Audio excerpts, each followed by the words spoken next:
bersyukur kepada Tuhan karena atas perkenannya hari ini kami, saya dan Prof. Taruna dan kita semua boleh berkumpul pada hari ini pada acara penyerahan sertifikat izin edar kepada UMKM yang ini menjadi salah satu puncak dari programnya yang ingin kami dorong juga di Nusa Tenggara Timur, One Village, One Product. Dan juga saya bersyukur ini bertepatan betul dengan kita mau di Manggarai Barat. Karena One Village, One Product ini ujungnya itu adalah dia mesti bisa menjadi tuan rumah juga di Manggarai Barat. Jadi jangan sampai kita sudah buat produk, kemudian dia tidak jadi tuan rumah diri sendiri. Yang salah satu daerah di NTT ini selain Kota Kupang, yang kompetisinya menurut saya paling sehat itu di Manggarai Barat ini, di Labuan Batu. Karena di sini itu seluruh produksi Indonesia semua berkumpul di sini. Karena ini pusat pariwisata premium di antara 10 daerah yang dikembangkan oleh Presiden Jokowi di masa lalu. Itu yang premium yang jadi dan paling top itu di sini. Tepuk tangan dulu buat Manggarai Barat. Dan Labuan Bajo ini mengambil jatah internasionalnya Kota Kupang. Jadi memang harus taruh di sini. Karena Kota Kupang punya internasional yang tadi dipindahkan ke Labuan Bajo. Nah ini masih menjadi kita punya rujukan terakhir karena dia habis ini karena sudah menembus dunia dari sini. Karena Kupang sudah diambil izin bandara internasionalnya pindahkan ke sini. Ya kita tidak rela tapi yang terbaik memang Labuan Bajo. Tepuk tangan buat Labuan Bajo. Bapak Ibu sekalian, tadi latarnya sangat baik, tadi Prof. Taruna sudah sampaikan, Kepala Badan POM sudah sampaikan. Saya menikmati betul kalau Prof. Taruna memberikan sambutan itu karena kita dengar-dengar kayak kuliah ya, benar ya? Bukan kayak pejabat bicara gitu. Kalau pejabat bicara itu banyak kan baca-baca ini kelihatan. Kalau yang bicara itu memang karena orangnya itu pintar, memahami situasi itu ya kayak Prof. Taruna. Kita menikmati tadi sebagai sebuah ilmu yang baik. Ini kali kedua Prof, saya lihat pada waktu kita ketemu di Badan POM juga saya menikmati betul karena saya bergaul dengan banyak pejabat negeri ini. Agak jarang-jarang pejabat negara itu berbicara tanpa teks walaupun disiapin bermodel gini, dan itu kita nikmati sebagai sebuah bukan sekadar pidato atau arahan tapi sebagai sebuah ilmu dan sebuah pengetahuan. Terima kasih Prof, ini menarik. Harus model begitu kalau pejabat publik. Saya lagi mau belajar model gitu Prof, biar bicara jangan terbanyak baca. Ini penting tapi kalau bisa bicara di luar ini lebih kita gambaran. Jadi hal-hal tadi saya tidak sampaikan lagi karena sudah luar biasa beliau tadi sampaikan kondisi global dan nasional. Saya langsung masuk saja terkait dengan apa yang menjadi pikiran kami terkait dengan ide One Village One Product. Waktu di Magelang itu Pak Prabowo Subianto, Pak Presiden kita itu menyampaikan bahwa kita ini harus bisa memastikan agar keadilan distributif atau sila kelima itu bisa kita bagi betul ke seluruh masyarakat kita. Karena menurut Pak Prabowo ada kondisi yang tidak berjalan antara harusnya kekayaan negeri ini dinikmati oleh sebesar-besarnya rakyat Indonesia yang sila kelima itu jelas sekali keadilan sosial bagi seluruh Indonesia. Tapi faktanya adalah ini data ya, bukan saya buat-buat. Adalah segelintir orang, 200 orang itu menguasai lebih 80% kekayaan bangsa ini. Ini oleh Pak Prabowo mengatakan ini harus kita distribusikan lagi. Ada yang keliru dalam pola kita berekonomi selama ini. Kemudian di ujung pertemuan waktu kami di Magelang, Pak Wakil Bupati sudah hadir waktu itu. Jadi beliau katakan begini, seorang kepala daerah itu jangan takut untuk mendistribusikan keadilan apapun resikonya. Karena memang sudah pasti resiko karena untuk membangun itu tidak mudah. Prinsipnya Pak Prabowo ingin agar kita harus bisa membagi kekayaan ini dengan baik. Maka munculnya Koperasi Merah Putih waktu itu, Prof. Jadi Pak Prabowo katakan bahwa soko buru ekonomi kita itu koperasi. Dan ini belum berjalan selama ini karena praktek yang keliru. Dalam koperasi itu ada beberapa unit. Salah satu tadi sudah Prof sampaikan tadi, unit produksinya ada, distribusinya ada juga namanya kesehatan, apotik dan sebagainya. Nah khusus dalam hal ini setelah kami pulang, sesuai dengan visi misi kami, saya berpikir bagaimana caranya kita bisa membuat masyarakat NTT ini bisa pegang uang banyak, kemudian mereka bisa untuk pendidikan, kesehatan, dan berbagai aktivitas lain. Pemerintah pun juga bisa dapat PAD, dan negara ini juga punya kontribusi dari NTT harus lebih bagus. Karena orang NTT ini dari seperti disampaikan oleh Prof tadi, kita banyak potensi, tapi kita biasanya kasihnya yang mentah. Ini mulai dari sumber daya alam sampai pada sumber daya manusia, pasti sama saja. Sebagai contoh, di sini ada kopi, Prof. Itu di Ruteng sana, namanya Wulan Kopi. Itu kalau jual dia punya butiran kopinya itu dia cuma seharga 150.000 per kilo kopinya, kurang lebih. Nah kalau dia dihilirisasi, dan saya cek alatnya juga tidak mahal-mahal amat, cuma 60 juta, 80 juta, dalam bentuk kemasan, itu dari 150.000 perak ini per kilo itu menjadi 800.000 perak per kilo. Jadi dari mentahnya biji kopi kering itu ke hilirisasi tadi itu perbedaannya hampir 4 kali lipat lebih. Jadi kalau orang itu bikin dalam bentuk kemasan, dia jual di Jakarta 800.000. Dari Jakarta jual lagi ke Singapura, ke Taiwan, ke luar negeri 1,4 juta. Nah ini sekali lagi yang Pak Prabowo bilang bahwa ini ada yang tidak adil ini. Yang produksinya kecil, yang bagian pedagangnya terlalu besar dan numpuk. Nah kalau bisa kita distribusikan agar untuk ini bisa dinikmati bersama. Inilah gagasan kami, Prof, membuat Bank Financial Product itu. Dan saya bersyukur sekali karena sejak awal waktu kami keliling di Jakarta, di awal-awal pemerintahnya Ki Joni dan semua para bupati wali kota hadir, saya bilang sama teman-teman bupati wali kota, saya bilang begini, kita ini diskusi semua kementerian lembaga, tapi kalau intinya kita memperkuat ekonomi rakyat dan ada hilirisasi, ada nilai tambah yang mau kita buat, peran paling besar itu sebenarnya ada di Badan POM. Tepuk tangan dulu buat Badan POM. Paling besar di Badan POM. Kita punya kopi itu kalau dia mau dalam bentuk yang tadi saya bilang 800.000 sampai 1,4 juta itu butuh apa? Badan POM. Karena cuma melalui Badan POM lah kemudian kopi ini bisa melewati Manggarai ke NTT, NTT ke nasional, nasional ke luar negeri.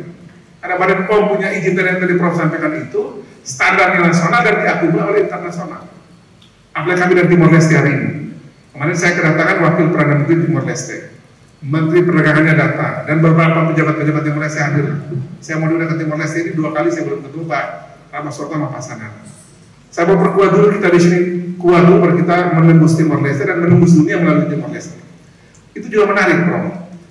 Di Timor Leste itu mereka tawarkan kepada kami, dia itu punya tax, punya pajak yang itu 0 rupiah atau 0 tidak perlu bayar dengan banyak negara yang berbahasa Portugis.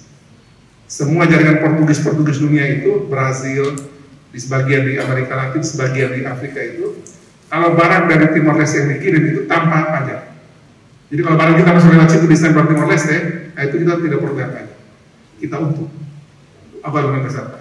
Bahkan masuk Amerika ketika perang tarif model begini juga, kalau masuk ke Timor Leste itu udah pasti tarifnya dia lebih murah dibanding lewat Jakarta, lewat Surabaya. Dia tawarkan ke kita. Dan juga banyak lagi yang lain. Saya masih belum berani banyak deal sama mereka karena lagi memperkuat dulu kita di sini. Dan hari ini acara yang mungkin kita lihat tadi baru belasan UMKM, tapi itu dampaknya akan sangat besar buat kami. Karena ini akan menimbulkan kepercayaan diri bagi para pelaku UMKM bahwa kalau Badan POM betul-betul mendampingi dan membantu kita di luar yang sudah tadi ada 6.000 triliun yang luar biasa tadi itu, bayangkan tadi kata Prof tadi 1,3 juta tanda tangan yang didelegasikan ya. Coba bayangkan 1,3 juta tanda tangan yang didelegasikan itu kalau sampai di NTT bisa berapa produk yang kita bisa selamatkan, itu akan sangat besar artinya bagi kami di sini. Data Bank Indonesia kemarin dirilis di Kupang beberapa waktu lalu, itu defisit NTT dengan di luar NTT itu besar sekali. Yang kami kirim dari luar kota Kupang, dari NTT lah, terus Labuan Bajo itu, kurang lebih 8 triliun yang di Indonesia nih, 8 triliun per tahun. Yang kita kirim di luar NTT, saya belum cek detailnya dari sektor kita berapa besar, Prof, saya ingin saya cek lagi. Itu 8 triliun setahun yang kita kirim di bidang makanan, minuman, dan seterusnya itu banyak bahan mentah. Yang kita beli dari luar NTT masuk ke sini, total satu NTT ini itu 59 triliun. Jadi kita defisit 51T. 51T itu, saya bilang kita ambil aja 5 triliun dari situ aja sudah sangat memutar ekonomi NTT. Jadi kita berbicara soal ekspor yang lebih tinggi-tinggi. 51T ini kita petain semua satu-satu. Lalu kita fokus aja dulu di situ, kita bisa apa yang bisa kita substitusi. Kita mengisi makin lama makin membesar porsi yang bisa kita buat di NTT. Dan saya pastikan kalau Badan POM bersama kita tingkat 2 bilang seperti itu, seperti wakil produk, kita mulai dulu dari 1 tadi benar kita mulai 1 dulu, nanti besok bisa meningkat menjadi 2 dan seterusnya. Rasanya ekonomi NTT ini akan membaik dan mudah-mudahan masyarakat punya uang cukup baik, pemerintah daerah juga punya PAD baik di tingkat 2, pemerintah desa juga demikian, kami di provinsi juga demikian. Nanti soal itu kita bisa lihat di aspek yang lain. Kemarin saya dari Bali juga saya kaget, Jam Kerja Bali itu, kemudian saya ketemu sama salah satu orang yang mendesain itu. Jam Kerja Bali itu mulai dari 50 miliar rupiah.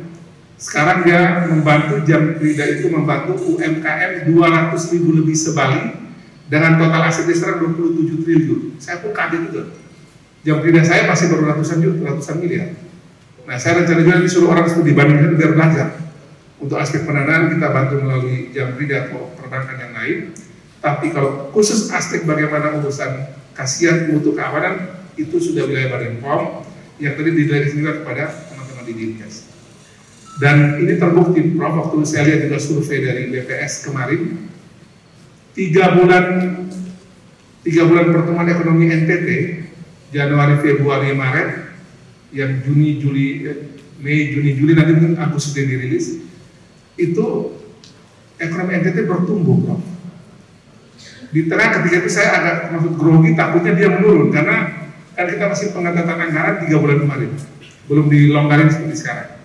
Jadi 3 bulan pertama itu kita ketat sekali penggunaan keuangan, dan NTT ini terkenal sebagai daerah yang daya ungkit ekonominya itu murni oleh belanja pemerintah, karena di sini ekonominya berputar karena pemerintah besar sekali.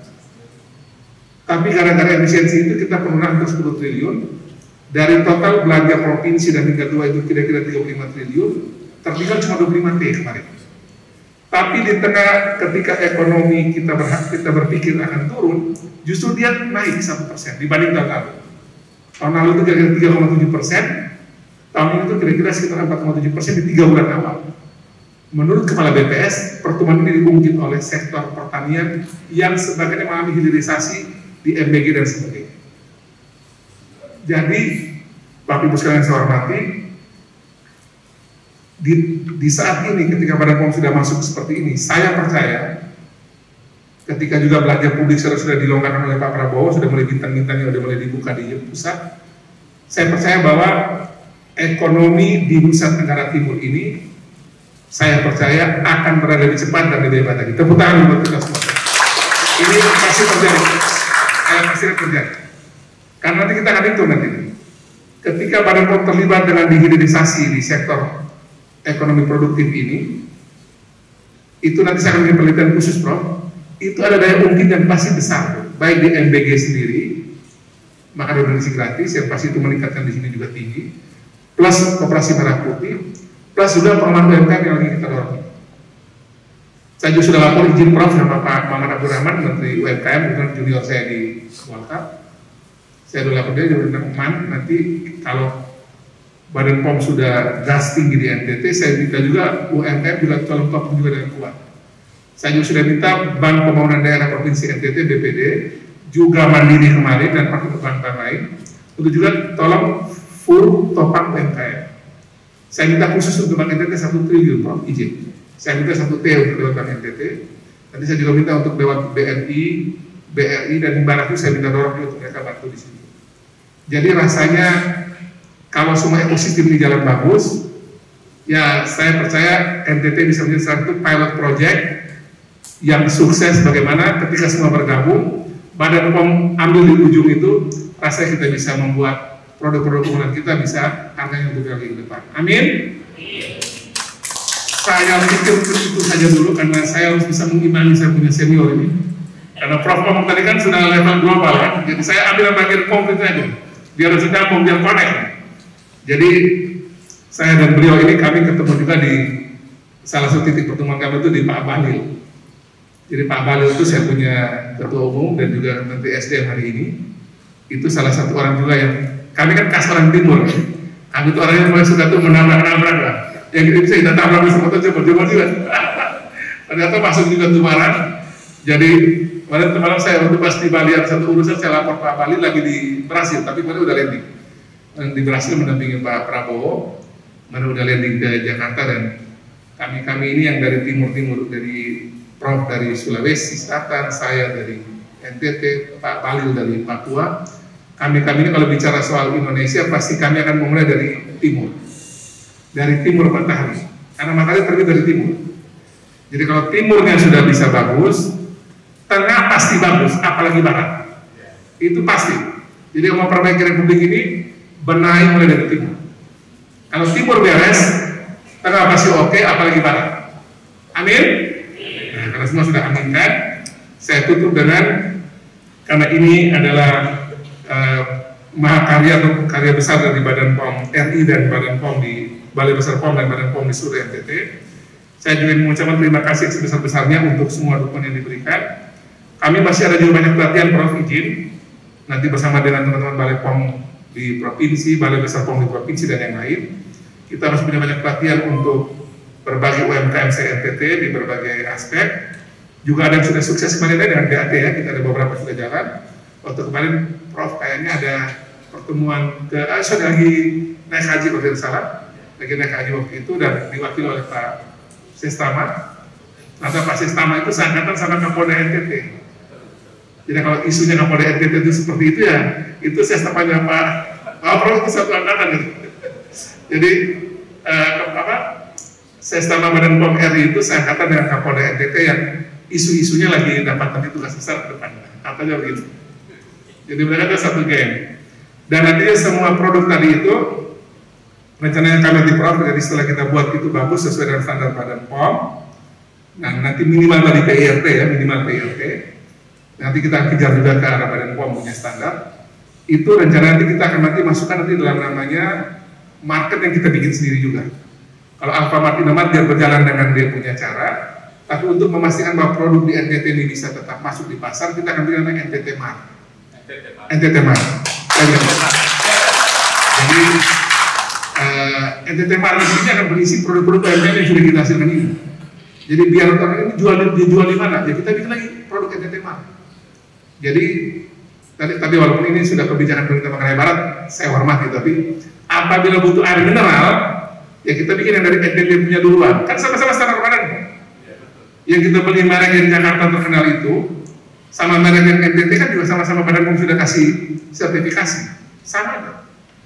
Jadi saya bilang, nah ini juga sama, Prof, saya lapor juga. Kira-kira hitungan orang-orang itu bilang, ada satu orang itu, hitungan orang itu air mineral di NTT ini setahun, kira-kira mungkin habis 5 triliun. Sementara produk di sini yang bisa terserap cuma 200 miliar, udah kita hitung-hitung 200 miliar. 4,8 T kita ambil dari luar. Coba kita perbesar lagi 200 M jadi 500 M, kan mengurangi dari luar, tapi juga membuat uang berputar di sini. Nah itulah saya lihat Badan POM punya hebatnya di situ. Ini baru satu item air mineral. Belum nanti dari bidang apa lagi, mungkin sabun dan sebagainya lah bisa kita pikirkan. Jangan sampai kan kemarin saya lagi diganggu sama Gubernur Jambi. Kan kami ini bahkan Pinang saja Prof itu beli dari luar NTT 1 triliun setahun, Pinang. Pinang yang masih sama mama di kampung makan, itu bapak-bapak di kampung makan, itu setahun kami impor dari luar Kupang, dari luar NTT itu 1 T setahun. Saya rasa rugi sekali. Kalau orang Manggarai kan banyak orang Pinang juga. Nah kalau itu bisa dihilirisasi dan Badan POM kasih izin edar lagi, luar biasa. Dan itu ke depan kita akan dorong terus dan kita bikin NTT Mart itu untuk menampung produk-produk NTT biar bisa dijual. Di situ kita sudah dengan aturan minimal 60% produk NTT dijual di situ. Dari luar NTT maksimal 40%. Kalau makin besar lagi 70% lebih bagus lagi. Semua dijual di situ, yang penting lolos Badan POM minimal PIRT, tapi nanti dikejar untuk lolos Badan POM. Nanti yang beberapa produk yang di sini itu otomatis akan ada di sini. Nanti termasuk yang pertama kita bangun nanti adalah di Manggarai Barat ini. Ya Pak Wengen setuju ya? NTT Mart. Tapi kalau bisa tanahnya bareng kita berdua boleh juga. Nanti tanah biar punya tingkat 2 kita bangun di sini gedung yang tidak bangun provinsi. Nanti provinsi yang bangun NTT-nya, tapi kalau bisa tanah dan tingkat itu kita join nanti di situ. Ini dibuat sekali lagi karena kita ingin agar produk-produk NTT juga bisa menjadi sekali lagi tuan rumah di negeri sendiri. Di luar tetap kita terima, tapi juga di NTT juga diberikan kesempatan. Nanti itu yang visinya, marketplace nanti kita bikin. Kayak macam Tokopedia itu yang untuk khusus NTT. Saya ngomong begini Prof, ternyata saya belum selesai kerjakan, duluan diambil oleh lembaga agama. Ada satu lembaga agama yang sudah bikin namanya GGMAR, Gerakan Gemit Mar. Jadi ada di salah satu agama Protestan namanya Gemit, Gereja Masehi di Timur, dia sudah buat namanya GGMAR. Dia duluan bikin daripada saya, idenya saya duluan. Jadi saya bilang sama saya punya OPD di NTT, kita ini jangan kalah cepat. Ide dari kita punya uang, eksekusi masa lama, duluan lembaga agama sudah bikin. Itu sudah duluan mereka bikin, namanya GGMAR. Saya pergi peresmian kemarin. Waktu kemarin juga saya terima dari MUI, dari MUI datang saya lengkap macam-macam ngobrol, saya juga bilang sama kebetulan ketua MUI NTT ini temannya ayah saya, teman baik betul. Jadi saya biasa dipanggil anak sama dia. Saya bilang dia, Omat, lebih baik kalau saya usul juga MUI Muhammadiyah semua masjid juga itu bikin satu masjid satu produk. Itu bisa juga, satu masjid satu produk. Jadi satu masjid satu produk itu nanti, pokoknya kami siap tampung NTT. NTT itu akan tampung pada dia, mending dia lolos PIRD dulu, itu pertama, alihkan ke Badan POM, lolos masuk NTT. Satu masjid satu produk. Sama juga kemarin ada pertemuan para uskup seregion Nusa Tenggara Bali, bisa lebih baik bikin satu gereja satu produk. Jadi itu juga bisa meningkatkan ekonomi jemaat, ekonomi umat untuk bisa bantu mereka punya uang yang cukup. Jadi sekali lagi terima kasih buat acara hari ini, semakin memperkokoh keyakinan kami untuk melangkah maju ke depan untuk mengembangkan ekonomi masyarakat dengan baik dengan dukungan Badan POM.